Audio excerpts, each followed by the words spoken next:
Hello everyone, आज के इस वीडियो में हम लोग सेमेस्टर 4 का मोस्ट इंपॉर्टेंट क्वेश्चन सब्जेक्ट जो है वो है वस्तु एवं सेवा कर जीएसटी का वेरी मोस्ट इंपॉर्टेंट क्वेश्चन जो कि एग्जाम पॉइंट ऑफ व्यू से बहुत ही ज़्यादा इंपॉर्टेंट है, जो कि है इस क्वेश्चन को कवर करेंगे और ताकि आप लोग को एग्जाम में अच्छे मार्क्स अर्न हो सके। तो जो क्वेश्चन है वो है जीएसटी के अर्थ अथवा लाभ बताएं। जीएसटी का अर्थ और लाभ हमको बताना है। Explain meaning and advantages of GST. तो जीएसटी का अर्थ एवं परिभाषा, meaning and definition of GST. GST वस्तुओं और सेवाओं के निर्माण, बिक्री और उपभोग पर लगाया गया एक मूल्य वर्धित कर है। जीएसटी जो है वो वस्तुओं और सेवा दोनों पर, निर्माण, बिक्री और उपभोग पर लगाया जाने वाला एक मूल्य वर्धित कर है, मतलब उसमें मूल्य इंक्लूड है। यह वस्तुओं और सेवाओं की आपूर्ति पर एक गंतव्य आधारित कर है, मतलब ये वस्तुओं और सेवा दोनों की आपूर्ति, दोनों की सप्लाई पर एक गंतव्य आधारित टैक्स है जो सभी चरणों में लगाया जाता है, जो कि सभी चरणों में, जो सभी स्टेप्स में लगाए जाते हैं। देश के कर प्रणाली में सुधार के लिए उठाया गया यह कदम है, यानी कि देश की जो कर व्यवस्था है, जो कर प्रणाली, जो सिस्टम है, कर की जो टैक्स की जो प्रोसेस है उसको सुधारने के लिए, उनमें उसमें और अच्छा तरह से अच्छी डेवलपमेंट करने के लिए उठाया गया है कदम है देश की तरफ से, जिसे 1 जुलाई 2017 को से लागू कर दिया गया था। जिसे 1 जुलाई 2017 को जीएसटी लागू किया गया था। कब किया गया था जीएसटी लागू? 1 जुलाई 2017 को। तो आप लोग एग्जाम में इसको ब्लैक पेन से नोट कीजिएगा और हाईलाइट थोड़ा कर दीजिएगा ताकि एग्जाम पर अच्छा इफेक्ट पड़े, आपको अच्छा मार्क्स अर्न हो सके। जीएसटी का पूरा नाम गुड्स एंड सर्विस टैक्स है। ठीक, जीएसटी का पूरा नाम क्या है? गुड्स एंड सर्विस टैक्स है। यह एक इनडायरेक्ट टैक्स है या अप्रत्यक्ष कर कानून है। कहने का मतलब यह इनडायरेक्ट टैक्स है जो कि अप्रत्यक्ष कानून की तरह होती है। हिंदी में इसे वस्तु एवं सेवा कर कानून के नाम से जाता है। हिंदी में इसे वस्तु एवं सेवा कर कानून के नाम से जाता है। सरकारी दस्तावेजों के अनुसार यह एक एकीकृत कर टैक्स है जो कि वस्तुओं सेवाओं दोनों पर लगाया जाता है। ऐसा नहीं कि सिर्फ वस्तु पर, ऐसा नहीं कि सिर्फ सेवा पर, दोनों पर समान रूप से लागू होते हैं जीएसटी के जो नियम है वो। सरकार का इस कानून को लागू करने के पीछे उद्देश्य यह है कि इससे पूरा देश एक एकीकृत बाजार में परिवर्तित हो जाएगा।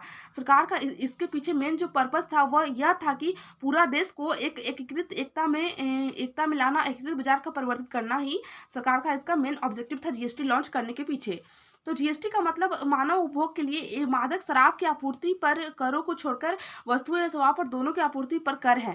कहने का मतलब जीएसटी का मतलब मानव उपभोग के लिए जो शराब है, जो वाइन है, उसकी सप्लाई को छोड़कर, करों को छोड़कर वस्तुओं और सेवाओं को दोनों पर आपूर्ति दोनों की सप्लाई पर कर है। जीएसटी व्यापक स्तर पर प्रत्येक चरण में मूल्य वर्धन के साथ वस्तुओं सेवा पर एक कर है जो निर्माता, सेवा प्रदाता के, रिटेलर के स्तर पर एक लाभ दे, अर्थात जहां केवल अंतिम उपभोक्ता का कर वहन करना चाहिए।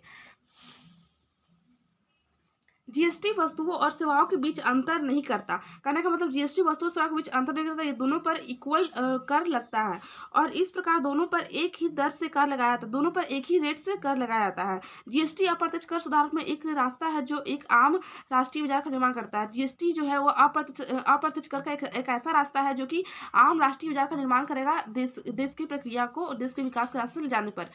जीएसटी ने उत्पाद शुल्क, सेवा कर, वैट, सीएसटी, लग्जरी कार, मनोरंजन कर, प्रवेश कर आदि जैसे कई अप्रत्यक्ष करों की सदस्यता ले ली है, यानी कि इस समय शामिल हो चुका है जीएसटी। अभी तक लगने वाले ज्यादातर इनडायरेक्ट टैक्स जैसे कि केंद्रीय उत्पाद शुल्क, एक्साइज ड्यूटी, सेवा कर, सर्विस टैक्स, वैट, मनोरंजन कर, विलासिता कर और लॉटरी टैक्स इत्यादि जीएसटी में भी समाहित हो जाएंगे। मतलब कहने का मतलब ये सब इंक्लूड हो चुका है जीएसटी, इस समय इंक्लूड होने वाला है जीएसटी। तो ये सब का जो एग्जाम्पल है ये सब आप लोग मेंशन जरूर कीजिएगा एग्जाम के दौरान, ताकि आप लोग के लिए एग्जाम में अच्छे मार्क्स अर्न करना ईजी हो सके और आप लोग अच्छे सीजीपी ला सके। इससे संपूर्ण भारतवर्ष में केवल एक ही इनडायरेक्ट टैक्स लगेगा। मतलब कहने का मतलब जितने भी भारतवर्ष में जितने भी स्टेट है, जितने भी कैपिटल है, उन सभी में, जितने भी टाउन्स, जितने भी सिटीज है, उन सभी में एक ही प्रकार का इनडायरेक्ट टैक्स फॉलो किया जाएगा जो कि है जीएसटी। सरकार का ऐसा मानना था कि हमारे देश में अभी तक जिस कर सिस्टम का प्रयोग हो रहा था वो बहुत ही जटिल था। जो गवर्नमेंट है उनका ऐसा मानना था, जो इंडिया का जो गवर्नमेंट है उनका ऐसा मानना था कि जो सिस्टम हम लोग कर के लिए ये यूज़ कर रहे हैं वो बहुत ही जटिल है, वो बहुत ही कठिन है। भारतीय संविधान के अनुसार मुख्य रूप से वस्तुओं की बिक्री पर कर लगाने का अधिकार राज्य सरकार और वस्तुओं के उत्पादन तथा सेवाओं पर कर लगाने का अधिकार केंद्र सरकार के पास है। कहने का मतलब जो संविधान के भारतीय जो संविधान है, जो इंडिया का कॉन्स्टिट्यूशन रेगुलेशन है उसके अकॉर्डिंग जो वस्तुओं पर बिक्री पर कर लगाने का अधिकार राज्य सरकार को, और वस्तुओं के उत्पादन और सेवाओं पर कर लगाने का अधिकार केंद्र सरकार के पास है।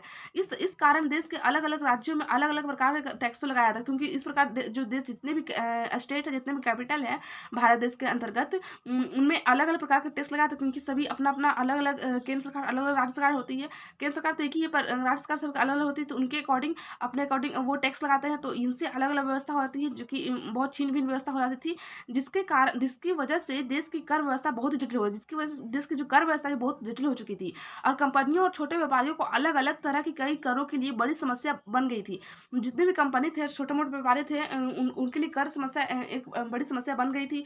इस तरह की समस्त जटिलताओं को समाप्त करने के लिए जीएसटी को लाया गया। इस तरह की बहुत सारे जटिलताओं को एलिमिनेट करने के लिए जीएसटी को लॉन्च किया गया था। अब हम लोग जीएसटी के लाभ, एडवांटेजेस ऑफ जीएसटी के बारे में डिस्कस करेंगे। तो आप लोग कभी भी एग्जाम में लाभ या फिर उसके कैरेक्टर स्किट्स या फिर उसके कार्य या फिर कुछ भी टॉपिक पर रिलेटेड आए, तो आप लोग ऐसे फ्लो चार्ट बना लीजिएगा, जिससे कि आप लोग एग्जाम पर अच्छा इफेक्ट पड़े और आप लोग को एग्जाम में अच्छे मार्क्स अर्न मिल सके, क्योंकि ऐसे फ्लो चार्ट बनाने से ज़्यादा सुंदर दिखता है, और जो एग्जामिनर वो चेक करेगा आपका कॉपी, तो आप लोग को ईजिली नंबर मिल सकेंगे। तो ऐसे बनाने से, तो फर्स्ट है मेक इन इंडिया, सेकेंड है व्यापार करने में आसानी, थर्ड है उपभोक्ता को लाभ, फिर से फोर है व्यापार और उद्योग से के लिए लाभ और सरकार को लाभ। तो फर्स्ट है मेक इन इंडिया। तो विदेशी निवेश और मेक इन इंडिया अभियान को बढ़ावा देते हुए भारत के लिए एक एकीकृत आम राष्ट्रीय बाजार बनाने में मदद करेगा। मतलब जो जीएसटी है वो मेक इन इंडिया का अभियान को बढ़ावा देते हुए भारत के लिए एक एकीकृत आम राष्ट्रीय बाजार को बनाने में मदद करेगा, और करों की टैक्स कैडिंग को रोक देगा, यानी करों को जो अधिक कर लगा के बेचते हैं उनको रोक देगा।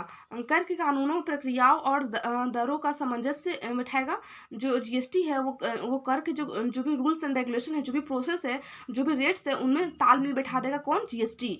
इससे इनको ये सब फायदा होगा, मतलब सरकार को। यह निर्यात और विनिर्माण गतिविधियों को बढ़ावा देगा, मतलब ये जितने भी एक्सपोर्ट है और फिर जितने भी विनिर्माण है उनको सारी एक्टिविटियों को बढ़ावा देगा, अधिक रोजगार उत्पन्न करेगा और अधिक से अधिक रोजगार उत्पन्न करेगा। इस प्रकार सकल घरेलू उत्पाद, जीडीपी, ठीक है, जीडीपी में वृद्धि, साथ साथ आर्थिक विकास भी बढ़ावा मिलेगा, मतलब आर्थिक विकास को भी बढ़ावा मिलेगा, और भारतीय निर्यात में बढ़ावा मिलेगा, ठीक है, भारतीय निर्यात को भी बढ़ावा मिलेगा। और एसजीएसटी और आईजीएसटी दर पड़ोसी राज्यों के बीच दर मध्यस्थता को समाप्त करके चोरी के लिए प्रोत्साहन को कम करेगी।